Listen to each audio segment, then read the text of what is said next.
आज मुजफ्फरनगर जिले का राष्ट्रीय लोकदल का कार्यकर्ता हताश है, उदास है और निराश है। उसकी हताशा और निराशा का कारण है आज जयंत चौधरी का एक फैसला जो उन्होंने लिया। जयंत चौधरी ने मीरापुर विधानसभा सीट पर होने वाले उपचुनाव में खाटी लोकदल के कार्यकर्ताओं को नजरअंदाज करते हुए जिस तरह से भारतीय जनता पार्टी की नेता, हालांकि वो पहले लोकदल में रही हैं लेकिन वर्तमान में भारतीय जनता पार्टी की नेता थी, मिथिलेश पाल को टिकट देकर कार्यकर्ताओं का मन तोड़ दिया है।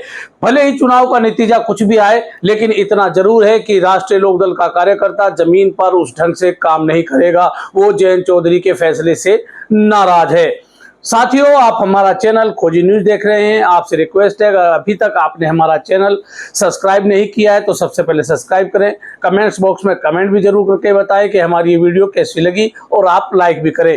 एंड तक बने रहिएगा। इस पूरी वीडियो में मैं आपको बताऊंगा कि राष्ट्रीय लोकदल का कार्यकर्ता जयंत चौधरी के इस फैसले से किस तरह से नाराज है, निराश है, हताश है और उदास है। साल 2013 के मुजफ्फरनगर दंगों के बाद समाजवादी पार्टी के लिए इस इलाके में चुनाव लड़ना कठिन माना जा रहा था। साल 2018 में कैराना लोकसभा सीट से सांसद भारतीय जनता पार्टी के सांसद थे बाबू हुकुम सिंह के निधन के बाद कैराना लोकसभा सीट खाली हुई। खाली होने के बाद कैराना विधानसभा सीट पर उपचुनाव होना था। इस उपचुनाव के लिए समाजवादी पार्टी की नेता तबस्सुम हसन प्रबल दावेदार थी, लेकिन 2013 के दंगों को देखते हुए सपा के टिकट पर न लड़ाकर उन्हें राष्ट्रीय लोकदल के टिकट पर चुनाव लड़ाया गया और तबस्सुम हसन ने कैराना लोकसभा सीट पर होने वाले इस चुनाव में अखिलेश यादव के इस प्रयोग को सफल करते हुए चुनाव जीत लिया था। इसके बाद जब साल 2022 के विधानसभा चुनाव आए तब समाजवादी पार्टी और राष्ट्रीय लोकदल में गठबंधन था।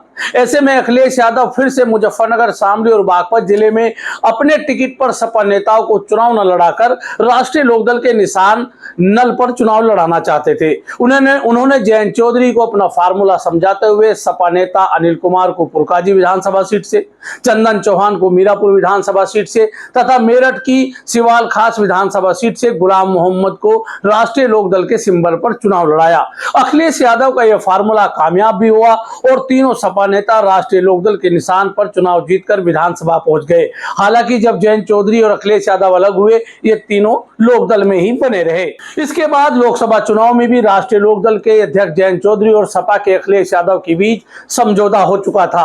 अखिलेश यादव 2022 के अपने सफल फार्मूले को अपनाने के लिए जयंत चौधरी को लोकसभा की 7 सीटें देने को तैयार थे, लेकिन अखिलेश यादव इन सीटों में अधिकतर अपने नेताओं को चुनाव लड़ाना चाहते थे।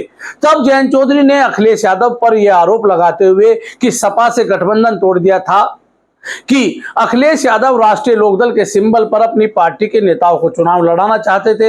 हालांकि इस आरोप के कुछ दिन पहले जयंत चौधरी ने पलटने के सवाल पर मीडिया में जवाब दिया था कि मैं चवन्नी थोड़ा ही हूं जो पलट जाऊंगा। हालांकि जब वे अखिलेश यादव पर नेता अपना टिकट रालोद का के आरोप लगाकर उनसे अलग हुए तब उनका चवन्नी पलटने वाला वीडियो भी बहुत वायरल हुआ था। अखिलेश यादव को छोड़कर जयंत चौधरी ने भारतीय जनता पार्टी से गठबंधन किया, यानी वो एनडीए का हिस्सा हो गए और उन्होंने बागपत और बिजनौर लोकसभा सीट पर अपना भाजपा से गठबंधन कर लिया। इसके बाद मोदी सरकार 3 में जयंत चौधरी राज्य मंत्री स्वतंत्र प्रभार भी बनाए गए। अब जब मुजफ्फरनगर जिले की मीरापुर विधानसभा सीट पर बिजनौर से लोकसभा का चुनाव चंदन चौहान के जीतने के बाद विधानसभा की सीट रिक्त हुई तो राष्ट्रीय लोकदल भी इस सीट पर अपनी दावेदारी कर रहा था। इस विधानसभा सीट पर चुनाव लड़ने के लिए राष्ट्रीय लोकदल के पुराने कर्मठ कार्यकर्ता अजीत राठी, प्रभात तोमर, संदीप मलिक, पूर्व विधायक नूर सलीम राणा तथा युवा गज्जू पठान जैसे नाम शुरुआती दौड़ में तेजी से आगे बढ़े।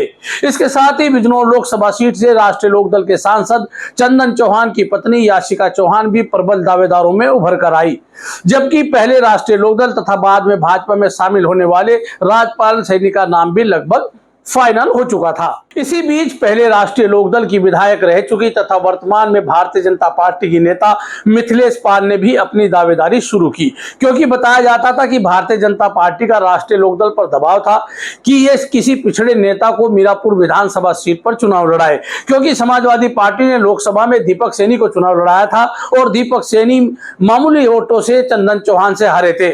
आखिर में लड़ाई चंदन चौहान की पत्नी याशिका चौहान और पूर्व सांसद राजपाल तानसेनी पर आकर टिक गई।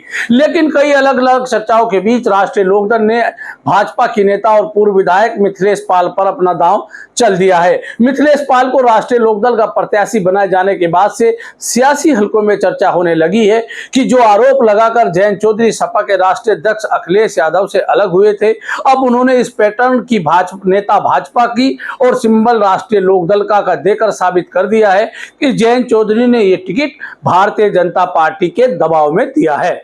राजनीतिक लोग चर्चा कर रहे हैं कि जयंत चौधरी पहले अखिलेश यादव के दबाव में उनकी पार्टी के नेताओं को राष्ट्रीय लोकदल का सिंबल दे देते थे, अब उन्होंने भाजपा के दबाव में भाजपा की नेता को राष्ट्रीय लोकदल का सिंबल दे दिया है। अगर यही सिलसिला चलता रहा तो राष्ट्रीय लोकदल को नेताओं और कार्यकर्ताओं को आने वाले समय में टोटा पड़ जाएगा, क्योंकि वे मान बैठे हैं कि मेहनत भले ही वे करें, लेकिन जयंत चौधरी दबाव में टिकट दूसरी पार्टी के नेताओं को दे देते हैं। इतना जरूर है कि राष्ट्रीय लोकदल के अध्यक्ष और जयंत चौधरी के इस फैसले से राष्ट्रीय लोकदल के पुराने कार्यकर्ता, वफादार कार्यकर्ता हताश, निराश और उदास जरूर हैं। लोगों का यह भी कहना है कि जिस तरह समाजवादी पार्टी के मुखिया अखिलेश यादव ने मुजफ्फरनगर से उठने वाली ये आवाज कि मुसलमानों को अखिलेश यादव नजरअंदाज करते हैं, उसको देखते हुए उन्होंने कादिर राणा की पुत्रवधू सुंबुल राणा को टिकट दे दिया है। इसी तरह अगर जयंत चौधरी राष्ट्रीय लोकदल के कर्मठ पुराने कार्यकर्ता अजीत राठी टिकट देते थे, भले ही नतीजा कुछ भी आता तो कार्यकर्ताओं में हिम्मत हौसला बढ़ सकता था, क्योंकि अजीत राठी राष्ट्रीय लोकदल के वो नेता हैं जब 2013 के दंगों के बाद राष्ट्रीय लोकदल से लोग बचते थे, तब राष्ट्रीय लोकदल की कमान अजीत राठी के हाथों में रही और वो लगातार राष्ट्रीय लोकदल के वफादार कार्यकर्ता के रूप में काम करते रहे। तो राष्ट्रीय लोकदल के बहुत सारे कार्यकर्ताओं से आज हमने बात की, उनका कहना था कि जिस तरह अखिलेश यादव ने मुसलमानों को समझाने, मनाने और बताने के लिए कादिर राणा की पुत्रवधू को टिकट दिया है, उसी तरह जयंत चौधरी को भी राष्ट्रीय लोकदल के कार्यकर्ताओं को हिम्मत बढ़ाने के लिए अजीत राठी जैसे या प्रभात तोमर जैसे या संदीप मलिक जैसे या गज्जू पठान जैसे या अन्य किसी राष्ट्रीय लोकदल के कार्यकर्ता नेता को टिकट देना था, ताकि राष्ट्रीय लोकदल के कार्यकर्ता अपनी हिम्मत, अपना हौसला आगे बढ़ा देते। भले उनका कहना है, भले ही मीरापुर विधानसभा सीट के नतीजा कुछ भी आता हो। मैं हूं राशिद अली और हमारी ये वीडियो आप देख रहे थे। आपसे फिर निवेदन है कि आप हमारी वीडियो में कमेंट करके जरूर बताएं कि हमारी ये खबर आपको कैसी लगी।